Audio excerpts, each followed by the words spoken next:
तीन महिलाएं कुएं से पानी ला रही थी। दो महिलाएं अपने बच्चों की पढ़ाई कर रही थी।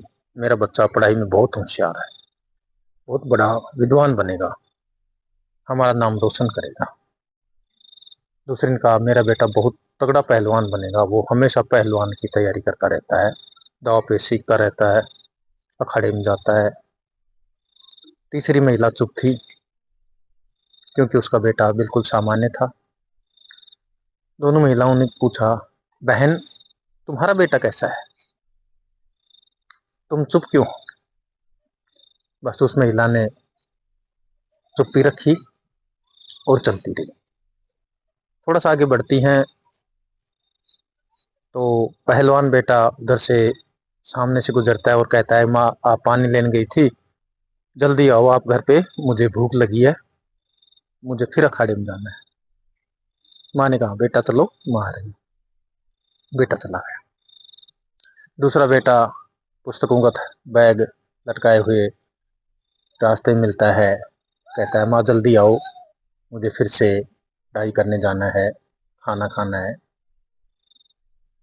दूसरी महिला ने कहा बेटा आप चलो, माँ आती। तीसरी महिला का बेटा आता है सामने और देखता है कि माँ घड़ा उठाए चल रही है। वो भाग करके माँ का घड़ा अपने कंधे पे रख लेता है और कहता है माँ आप आ जाओ, घड़ा मैं ले चलता हूँ। दोनों महिलाएं देख रही थी, पहलवान की माँ भी और विद्वान की माँ भी, और वो महिला हल्के से धीरे धीरे मुस्कुरा रही थी। बेटा घड़ा लेकर के आगे जा चुका था जल्दी जल्दी तेज कदमों से, और दोनों महिलाएं और वो उस लड़के की माँ साथ साथ चल रहे थे। तो उसने कहा बहनों मेरा बेटा न तो पहलवान है न विद्वान है, मेरा बेटा सिर्फ मेरा बेटा है। दोनों महिलाओं की बोलती बंद हो चुकी थी क्योंकि उन्होंने बेइज्जती महसूस कर ली थी कि उनके बेटे ऐसा नहीं कर पाए। कारण क्या था? कारण था संस्कार। हम अपने बच्चों को प्रेरणा देते रहते हैं, ये कर ले वो कर ले, ऐसे नाम होगा वैसे नाम होगा, किंतु मानवीय मूल्यों का कोई ज्ञान नहीं देते और न ही उन्हें संवेदनाओं का ज्ञान करवाते हैं कि करना क्या है।